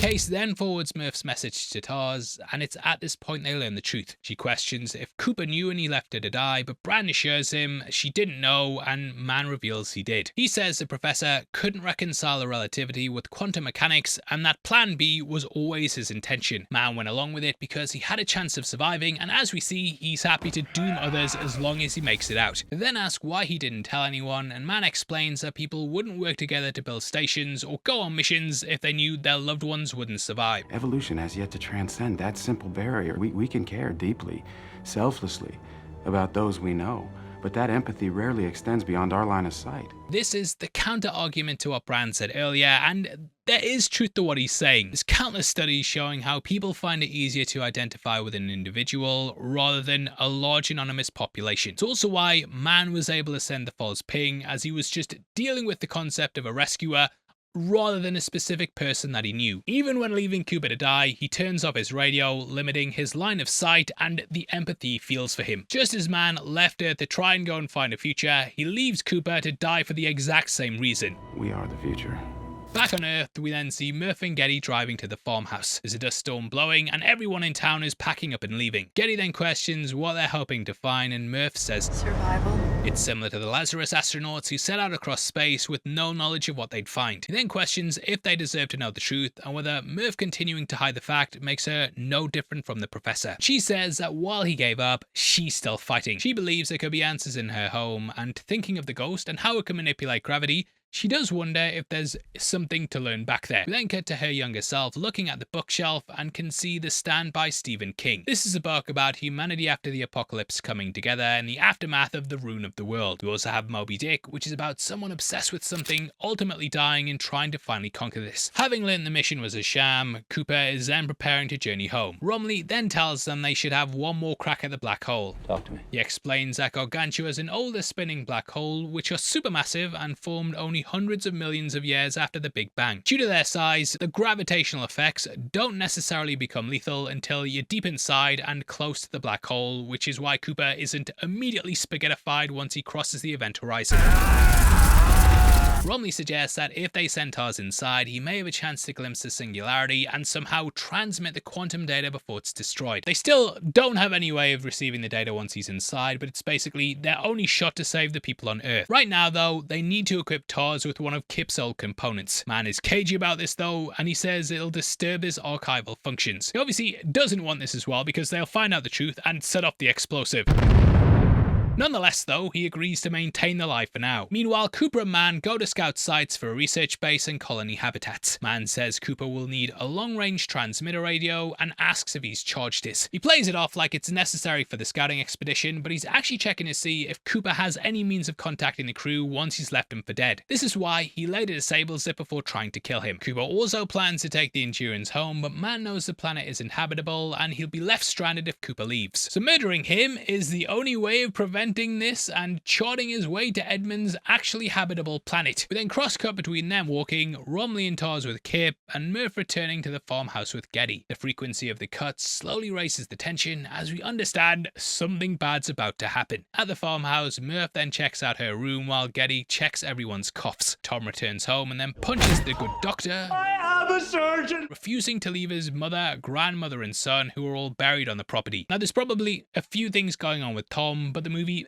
never really interrogates them. We do know that he excelled in a world that was adverse to science though, so he might even have some reservations about it. Science also took his family from him. Cooper went to space to never return, and Murph joined up with NASA. He eventually did form his own family though, but he lost his first son. So, when a scientist suddenly comes to take his new family away, he wants to protect them the only way he's ever known how, which is by staying at the farm. Tom is basically unwilling to leave things behind because this is all he's ever known, and he's lost so much he doesn't want to lose what he has left. Murph then begs him to let his family go, and he says, "We'll go live underground with you. Pray that Daddy comes to save us." So I think it's safe to assume that this is all wrapped up in Cooper leaving them. Tom waited years for his return, and when it didn't happen, he gave up hope that things could get better. Murph then says that Cooper abandoned them, but she hasn't. Dad's not coming back. He never was coming back. It's up to me. The tragedy is that while this is happening, Cooper is literally fighting for his life to return to them. Man takes him out over a cliff face to look over the landscape and then confesses, and he says, When I left Earth, I thought I was prepared to die. The truth is, I never really considered the possibility that my planet wasn't the one. Nothing worked out the way it was supposed to. The guy was propped up as a hero and the best of the best of the best, sir, his entire life. So naturally, he gained what you'd call main character syndrome. A remarkable Dr. Mann. Due to the nature of the mission, he might even have believed that he was the chosen one that would save the species and never thought that things could go badly. Dr. Mann, well, he's remarkable. He's the best of us. He inspired 11 people to follow him on the loneliest journey in human history. He then talks about humanity's survival instincts and how he pushed to survive even when things seem hopeless. This speaks to not only him, but also why Coop keeps pushing through to get back to the ship. What does research tell us is the last thing you're gonna see before you die? Your children. Their faces. At the moment of death, your mind's gonna push a little bit harder to survive. For them. He then unplugs Cooper's radio and pushes him over the edge. Cooper manages to hold on though, and we watch as Man awkwardly climbs down to kick him off.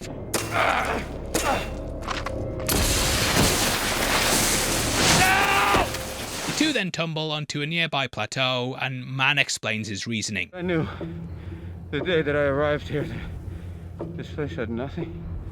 And I resisted the temptation for years. But I knew that if I just pressed that button, then somebody would come and save me. You fucking coward. It's absolutely morally wrong, but I think it's impossible for us to say for certain that we wouldn't do the same thing in those circumstances. And that is why Man's name is so fitting. Yes. They then fight, and it ends with Man puncturing Coop's helmet. Dr. Mann, there's a 50-50 chance you're gonna kill yourself! Those are the best odds I've had in years.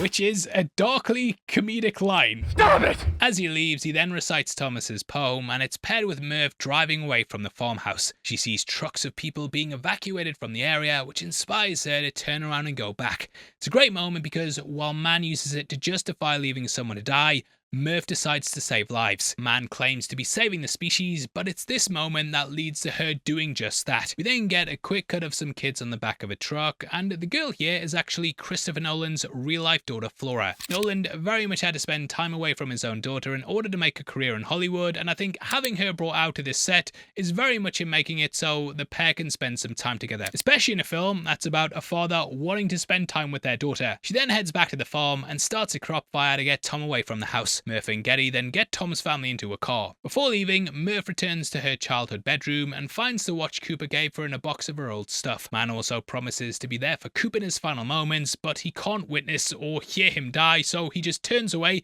and puts his radio on mute. This means that when Cooper reconnects his transmitter though, that he has no way of knowing he's contacted the rest of the crew. But I think Man's inability to sit with the consequences here also reflects how he turned his back on Earth, fully aware that Professor Brand was just stalling for time. Meanwhile, Romley and Tars are still working on accessing Kip's archives, which triggers the self-destruct. It's during this that Man learns Cooper's alive, with them taking to the stars to try and get to the Endurance. It's a bit confusing as well if you've not been keeping track, but the Endurance actually had 2 landers on the planet. The one Man leaves in is presumably the one Cooper and co. took down initially to the planet, and they're currently in the one that Case was taking back and forth with supplies for the new colony. We then learn that Tars has disabled the auto-docking procedure, so if Man tries to dock, he'll have to do it manually. Or manually. Nice. He manages to make contact, but docks imperfectly and then ignores the warning from the automated system and heads into it, which ultimately leads to his death. And Man isn't bad. But Man does this because he's driven by survival instincts, which have once more forced him to act against logic. Even with the planet he knew his lie would probably eventually get unearthed, but did it anyway because he was driven by desperation. That's the same thing here as well, and he does this because it's the only option he thinks he has. Bran then patches into the Endurance PA system, and Man tries to get her on side with an inspiring speech. This is not about my life or Cooper's life. This is about all mankind. There is a moment. Because Man didn't dock correctly, the cabin isn't airtight, so when he opens the hatch, the air from inside the Endurance blasts out into space. The blast causes the Endurance to then spin, and we get a moment of pure cinema with the docking scene. What are you doing? Docking. It's perhaps one of the best sequences Nolan's ever put to film, and it's definitely a high point of the movie. Like, even doing the script for this, I just moved the laptop to the side, sat and watched this without taking notes, and then rewound it and wrote up my thoughts for this bit that I am now reading. But everything comes together from the camera work to Zimmer's score, the special effects, and it just speaks for itself. It's not possible. No, it's necessary. We then analyse the Endurance's spin, which is 68 RPM. Earlier in the film, it's mentioned that the centrifuge spins at 5.6 RPM to simulate Earth's gravity. So when the Ranger matches that, the G-force is massive. This is why Brand passes out, but as a trained pilot, Cooper stays conscious. TOS also has an automated docking procedure, so the only struggle here is resisting the G-force and getting the Ranger in position. That's why they're able to successfully dock when man couldn't. They then ease up the thrusters, reduce the spin, and move out of orbit, which takes them into Gargantua's pull. Okay. And for our next trick... It's so eerie as they make their way onto the Endurance and see the hole leading straight out into space. Those few millimeters of metal Romley mentioned earlier have failed, and there's nothing separating them from the outside. Taking stock the embryos are intact, they face the reality that they've burnt a lot of fuel. It's no longer possible for Cooper to get back to Earth, but they don't really dwell on this. However, I think it massively informs Cooper's sacrifice. To him, Plan B was never the goal, and once Plan A and his return to Earth fall apart, then there's simply nothing left for him. What he can do, though, is help Brand make it to Edmund's planet. There's also the previous line, "Is there any possibility? I don't know, some clever way we could maybe, I don't know, jump in a black hole, gain back the years." Which may still be playing on his mind. We then get quick shots of him looking at the black hole, and this could very well be that if he's to return to Earth, Gargantua may be his only shot. They then let the Endurance be pulled towards it so they can perform a slingshot to launch it through space. Now, due to the immense gravitational pull, this isn't as easy as the one around Mars, so they'll have to let go of some weight at just the right time. This is one of the landers containing TOS, who'll hopefully be able to transmit the quantum data, and the remaining Ranger with Cooper. There's also the mention of Newton's third law, which states that in order to go somewhere, you have to leave somewhere behind. I think this also applies to Cooper, who had to leave his family on Earth to push humanity forward. Anyway, they lower down towards the accretion disk, and again, the visuals are insane. The scale of the black hole is emphasized against the Endurance, and we see the light wrapping around the back. We then see the escape thrusters being fired, and we get a split-second shot of their names. They are LMAO-1 and LMAO-2. And I was laughing my ass off during this, because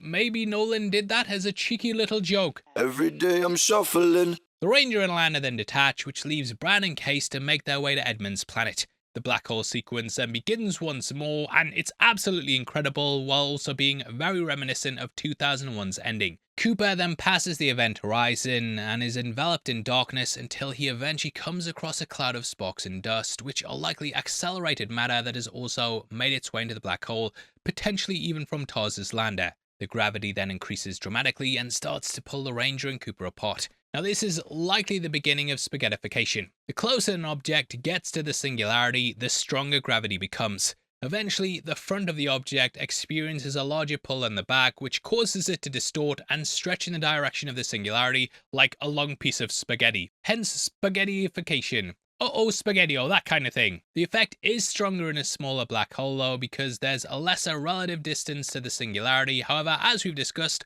Gargantua is a supermassive black hole, so the event horizon is much further away. This is why Cooper's also able to survive for a time inside. The Ranger is failing though, and he's forced to eject. The sound cuts out, and when they're left with his breath, vibrating due to the effects of gravity. In the distance, we also see a large spherical structure, which we initially think is the singularity. However, this is of course the Tesseract. He's eventually able to cling on to something and stop falling, but realistically, his arm should be torn off. But I will admit, we're far beyond the point of realism at this point. The design of the Tesseract is absolutely inspired though, and it's a 3D grid-like structure made of smaller compartments that stretch throughout time, which allows Murph's bedroom to be stretched across infinity. It's a 3D representation of a fifth dimensional space, constructed so Cooper can experience time the way the bulk beings do. He can move backwards and forwards through it, making time its own dimension that one can navigate. He punches the wall, pushing a book off the shelf, and then sees Murph. On the ground is her lunar lander model, broken by the ghost at the start of the movie, which then leads to her taking it to the breakfast table, which sets off this chain of events. And whew! I remember the audience seeing this at the cinema, and yeah, everybody I think was in absolute awe at this moment. It was completely unexpected, and yet was also the only thing that it could have been. Cooper doesn't quite understand what's happening yet though, and he cries in despair. He's trying to prevent his previous self from leaving in the first place, and he knocks the books off the shelf to create the word stay. However, Murph is unable to convince him, and the past doesn't change.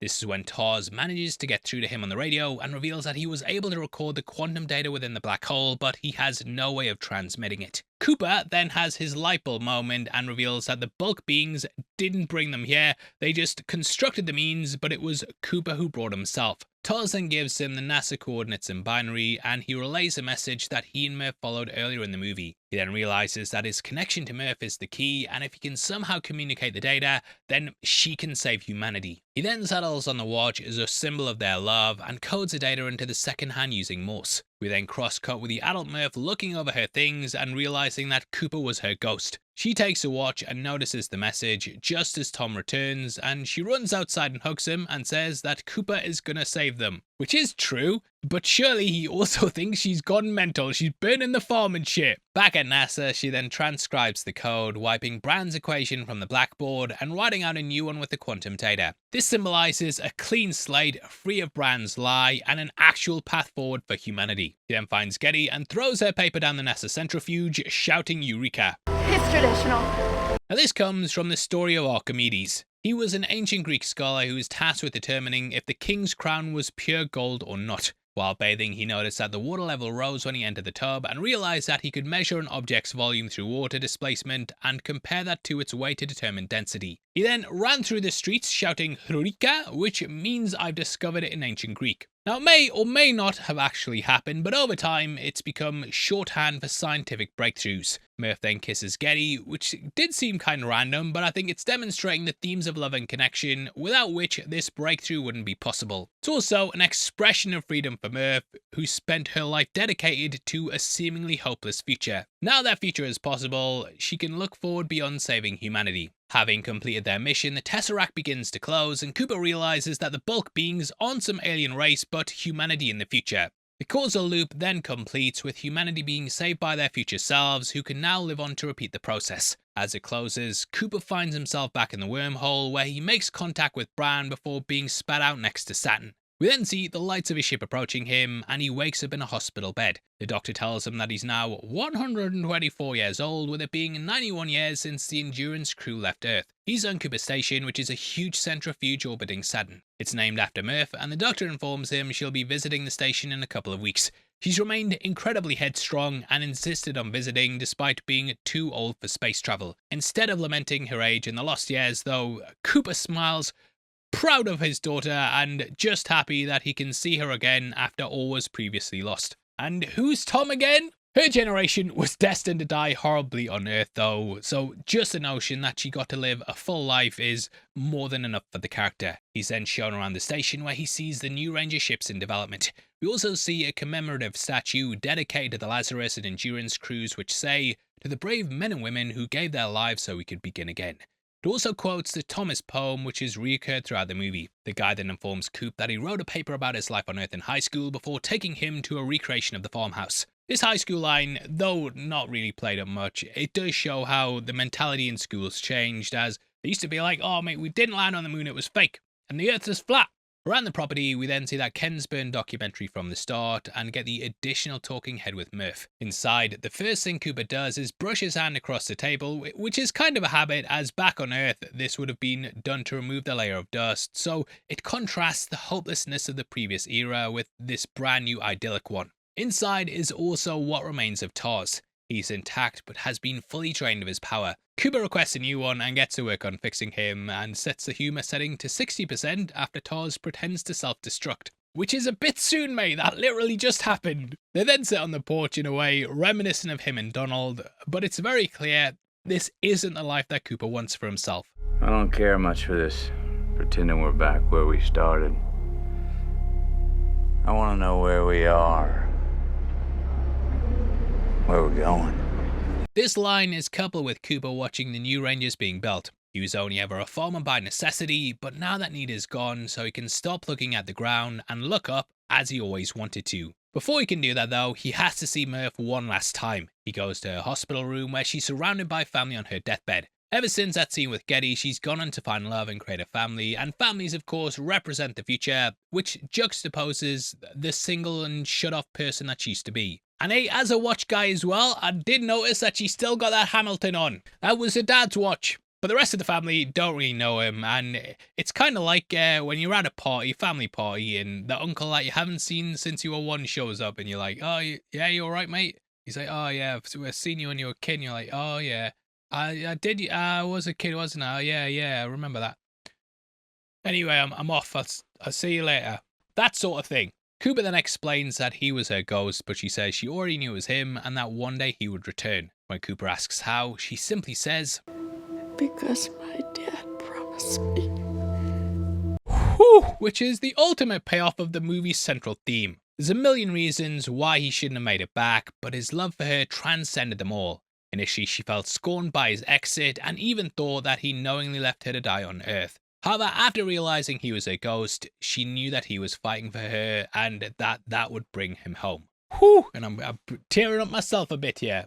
We also never find out what happened with Tom, so sucks to be him, I guess. She then says that no parent should watch their child die and encourages him to go and find Brand. As Cooper and Tars steal one of the Rangers, we then cross-cut to her on Edmund's planet burying him. She then takes her helmet off, showing that the air is breathable, and walks back to her new colony. Cooper then gets to go and spend the rest of his life on a planet all alone with Anne Hathaway, and I can think of much worse fates for a man than that. But that closes out this incredible film, and I hope you've enjoyed us going through the movie. Please drop a like on the video too, and drop a comment with all your thoughts below. If you want to check us out and see what we're up to as well, see pictures of the watch I bought, see pictures of me in this costume, see pictures of me on holiday, see pictures of what I ate this week at a restaurant, then check us out at Heavy Spoilers. I might even like your comment. I'm so generous and so humble as well. Did you know as well that members of the channel also get early access to videos like this every single week, and if you click the join button you get at least one big breakdown a week before anyone else, at least a week. We're trying to stretch it to 2 now, but hopefully that's a lot of value for you guys. It's less than $12 a year, 99 cents a month, and you have to ask yourself, mate, if I got the end of the year and realized I had $12 less in my bank account, but I had all this amazing entertainment every single week, would I be angry about it? I don't know if you would, mate. Depends on how much you like British accents. But yeah, if you want to do that, it helps these videos. It helps me get these costumes and stuff, and just to be absolutely fantastic throughout as we do great edits as well. Shout out to the team. It pays for them too. It pays for everything. So huge thank you if you do that, but no bother if not. And if you want something else to watch, we've got a big breakdown on screen right now, right after this. By the way, I've been your host, Paul. As always, you've been the best, and I'll see you next time. Take care. Peace.